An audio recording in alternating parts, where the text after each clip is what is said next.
Hello students, कैसे हैं आप सब। आई होप आप सब बहुत अच्छे होंगे और आपके एग्जाम की प्रिपरेशन भी बहुत अच्छी चल रही होगी। आज मैं आपके सामने लेके आया हूं ABC analysis for CA intermediate accounting paper. Because I believe या तो आप सब लोगों ने अभी सीए इंटरमीडिएट के एग्जाम की प्रिपरेशन करना स्टार्ट कर दिया होगा for paper number first accounting, या फिर आप स्टार्ट करने वाले होंगे, तो उससे पहले आपके लिए एबीसी एनालिसिस बहुत ज्यादा यूजफुल हो सकता है। लेकिन उससे पहले मैं आपको एक शॉर्ट डिस्क्लेमर देना चाहता हूं। कई बार बच्चे पूरा का पूरा रिलाय करते हैं एबीसी एनालिसिस पे ही, तो आप लोग ऐसा बिल्कुल भी नहीं कर सकते। Because these are professional exams और यहां पर आपको जस्ट फॉर रेफरेंस ये एबीसी एनालिसिस प्रोवाइड किया जाता है, जिसमें हम लोग अपने एक्सपीरियंस के अकॉर्डिंगली या लेटेस्ट ट्रेंड के अकॉर्डिंगली पूरे के पूरे कोर्स को 3 कैटेगरीज में डिवाइड करते हैं। Category A which is most important, जिसका आप कुछ भी पार्ट बिल्कुल भी नहीं छोड़ सकते। Category B again which is very important, and category C जिसको आप अगर छोड़ना नहीं भी चाहते तो आप कुछ छोटा मोटा ऊपर से पढ़ के जाएंगे, कुछ समराइज वे में पढ़ेंगे या उसका ऑडिट भी कर लेंगे तो काम चल जाएगा। But again the students who want to score very very good marks, उनको पूरा सिलेबस यहां पर कवर करना है। तो स्टार्ट करते हैं फटाफट से अपने एबीसी एनालिसिस को। और सबसे पहले यहां पर देखते हैं हमारे पास कैटेगरी ए में कौन कौन से टॉपिक आ रहे हैं।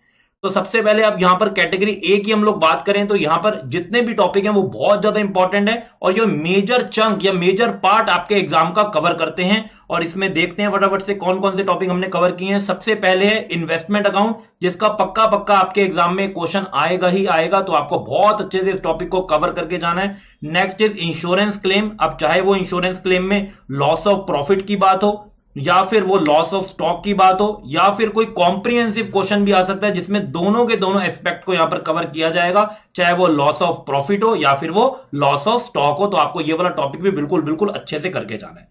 आगे चलते हैं। Next is branch account which is very very lengthy topic, और लेंदी होने का मतलब ही है कि वहां से एक क्वेश्चन तो पक्का बनता है, चाहे वो कितने भी मार्क्स का है, चाहे वहां पर आपको स्टॉक डेटर सिस्टम के बारे में पूछा जाए, चाहे वो फॉरेन ब्रांच का क्वेश्चन हो, या फिर वहां पर आपको ब्रांच का फाइनल अकाउंट प्रिपेयर करना हो, तो इसकी भी आप प्रिपरेशन बहुत अच्छे से करके जाने वाले हैं।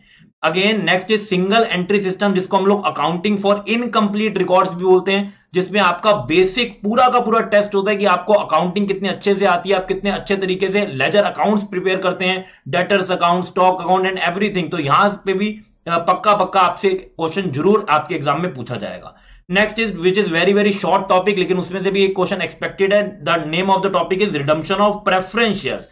जो प्रेफरेंस शेयर का रिडम्पशन, अभी उसमें लेटेस्ट कुछ चेंजेस भी आए थे, इसलिए आई होप कि यहां से भी एक क्वेश्चन पक्का बनना चाहिए। और उसके बाद हम लोग बात करते हैं अकाउंटिंग स्टैंडर्ड्स की, कि कौन से अकाउंटिंग स्टैंडर्ड अभी हमारे एग्जाम के लिए मोस्ट इंपॉर्टेंट है, जो हमको पक्का बहुत डेप्थ में बहुत अच्छे से करके जाने हैं। उसमें सबसे पहले अकाउंटिंग स्टैंडर्ड नंबर 2 आता है, that is valuation of inventories. बहुत सारे कॉन्सेप्ट्स हैं उस अकाउंटिंग स्टैंडर्ड में, एंड आई बिलीव वहां से एक क्वेश्चन आईसीए पक्का पक्का पूछ सकता है।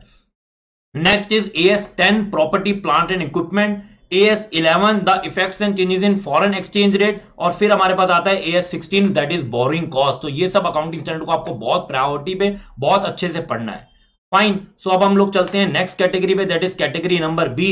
एंड कैटेगरी बी की बात करें तो उसमें सबसे पहला टॉपिक है प्रॉफिट और लॉस प्रायर टू इनकॉर्पोरेशन, और ये बच्चों का most favourite topic I believe होता है। एक तो ये सबसे पहले हम लोग पढ़ रहे होते हैं, और साथ में इस टॉपिक में कुछ भी ऐसा कॉम्प्लेक्स नहीं है, बहुत ही सिंपल है। आपको टाइम रेशियो, सेल्स रेशियो अच्छे से कैलकुलेट करने आनी चाहिए, आपको पता होना चाहिए कौन सा एक्सपेंस प्री इनकॉर्पोरेशन में लाई करता है, कौन सा पोस्ट में करता है। तो ये सारे रूल्स और सब चीजें आप लोग बहुत अच्छे से पढ़ के जाने वाले हैं। नेक्स्ट इज डिपार्टमेंटल अकाउंट, जिसमें आप बिजनेस को डिपार्टमेंट वाइज कैटेगराइज करते हैं, अकॉर्डिंगली आपको यहां पर उनके अकाउंट्स प्रिपेयर करने होते हैं। Again very simple topic and you have to prepare it very importantly. Next is redemption of debenture, journal entry based topic, कुछ रूल्स रेगुलेशंस है, कितना आपको डीआरआर बनाना है, कितना डीआरआई बनाना है, कौन सी कंपनीज में डीआरआर एप्लीकेबल होगा, किस पे नहीं होगा, ये सब चीजें, और इसकी जर्नल एंट्रीज आपको बहुत अच्छे से आपके टिप्स पे होनी चाहिए।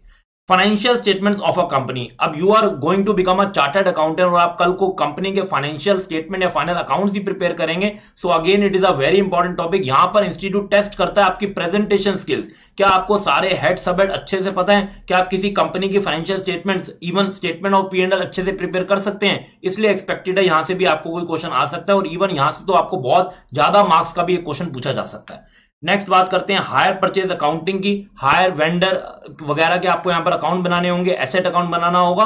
और फिर बात करते हैं अकाउंटिंग स्टैंडर्ड की, तो यहां पर मैंने 2 अकाउंटिंग स्टैंडर्ड को रखा है, AS12 that is government grants and AS number 13, जिसको भी आपको बहुत अच्छे से यहां पर पढ़ के जाना है।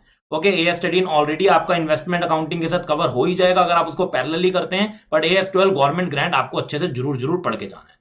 आगे चलते हैं।